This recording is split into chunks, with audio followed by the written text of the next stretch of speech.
Hello everyone, कैसे हैं आप सब।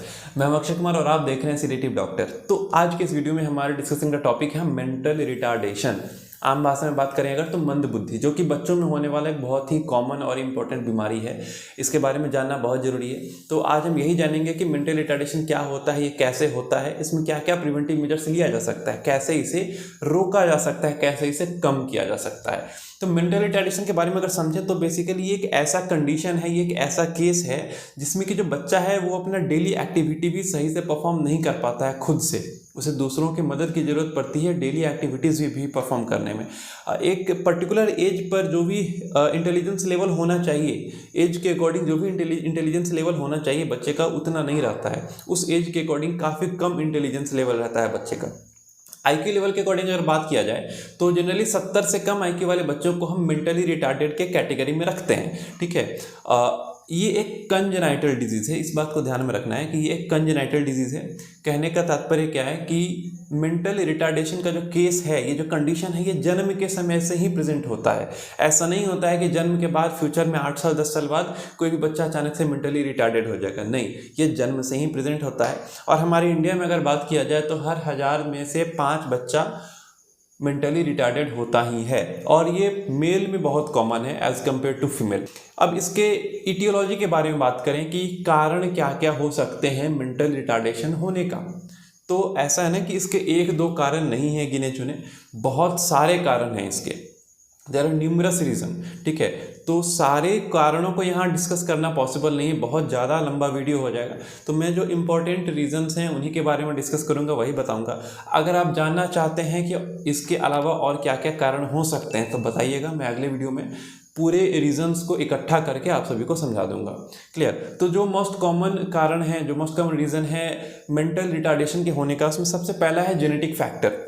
जेनेटिक फैक्टर में कुछ क्रोमोसोमल डिसऑर्डर्स हैं, हमारे क्रोमोसोम का कुछ डिसऑर्डर है, जैसे डाउन सिंड्रोम है, टर्नर सिंड्रोम है। ये कुछ ऐसे डिसऑर्डर हैं, क्रोमोसोमल डिसऑर्डर हैं, जिनके कारण मेंटल रिटार्डेशन देखने को मिल सकता है। इसके अलावा कुछ मेटाबोलाइजिंग डिसऑर्डर हैं, मेटाबॉलिज्म के डिसऑर्डर हैं, जैसे कि फिनाइलकीटोन्यूरिया, मेपल सिरप यूरिन डिजीज। हमारे बॉडी के अंदर बहुत सारे केमिकल हैं और वो हमेशा कुछ ना कुछ केमिकल रिएक्शन में पार्टिसिपेट करते रहते हैं।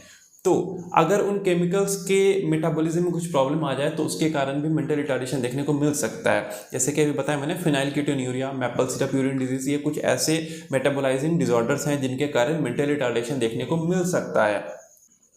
अब अगला और क्या कारण हो सकता है, जेनेटिक फैक्टर को अगर साइड करें तो अगला रीज़न ये हो सकता है कि अगर बर्थ ट्रॉमा है, डिलीवरी के समय अगर कोई ट्रॉमा होता है बच्चे को, तो उस कारण मेंटल रिटार्डेशन का केस देखने को मिल सकता है। अगर प्रेगनेंसी के दौरान, जेस्टेशन पीरियड के दौरान मदर किसी ड्रग पे है तो उस कारण भी वो ड्रग का साइड इफेक्ट बच्चे पर दिख सकता है और वो बच्चा मेंटली रिटार्डेड हो सकता है।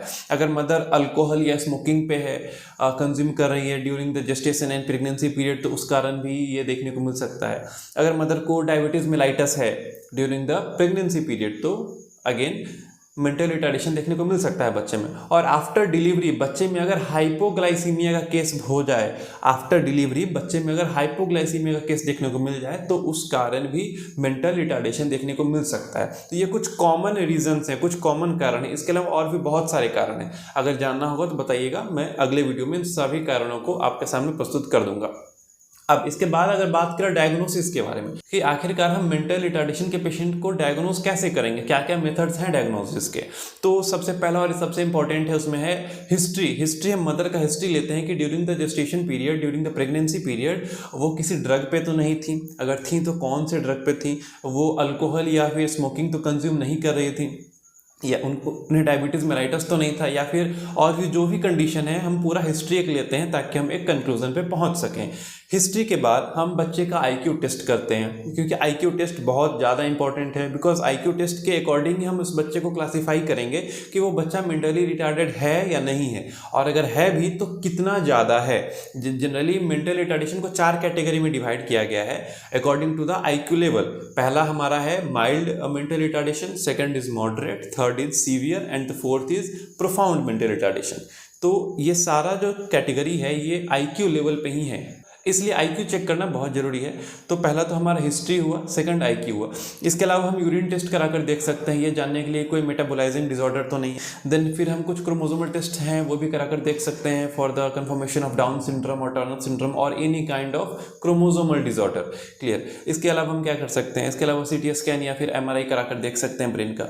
और एट लास्ट कुछ साइकोलॉजिकल टेस्ट होते हैं वो भी कराकर हम देख सकते हैं। तो ये कुछ ऐसे टेस्ट हैं, कुछ ऐसे डायग्नोस्टिक्स प्रोसेस हैं जिसके थ्रू हम मेंटल रिटार्डेशन है या नहीं किसी बच्चे में इस कंक्लूजन पे पहुंच सकते हैं। अब बात करें अगर कि इस मेंटल रिटार्डेशन के केस को हम कैसे कम कर सकते हैं, कैसे रोक सकते हैं, तो सबसे पहला और सबसे इंपॉर्टेंट है इसमें रूबेला का वैक्सीनेशन। रूबेला का इन्फेक्शन प्रेगनेंसी के समय बहुत ज़्यादा होता है और इसके कारण मेंटल रिटार्डेशन भी देखने को मिल सकता है और इसके अलावा भी बहुत सारे कॉम्प्लिकेशंस देखने को मिल सकते हैं प्रेगनेंसी में। इसलिए रूबेला का वैक्सीनेशन बहुत ज़रूरी है। देन फिर मदर का डाइट बिल्कुल बैलेंस्ड और हेल्दी डाइट होना चाहिए। किसी भी तरह का कोई स्मोकिंग, कोई अल्कोहल ऐसा कुछ नहीं होना चाहिए। ठीक है, तो ये कुछ ऐसे प्रिवेंटिव मेजर्स हैं जो कि लिया जा सकता है ड्यूरिंग द प्रेगनेंसी पीरियड। ठीक है, तो ये एक शॉर्ट डिस्कशन हुआ मेंटल रिटार्डेशन के ऊपर। आई होप आप सभी को कुछ समझ आया होगा, अच्छा लगा होगा। अगर आपको कोई भी डाउट है इस मेंटल रिटार्डेशन वाले टॉपिक से तो कमेंट सेक्शन में पूछिए या फिर हमारे इंस्टा पे हमें डीएम कीजिए। ठीक है, तो फिर मिलते हैं अगले वीडियो में किसी एक नए टॉपिक के साथ। तब तक के लिए be happy and be safe.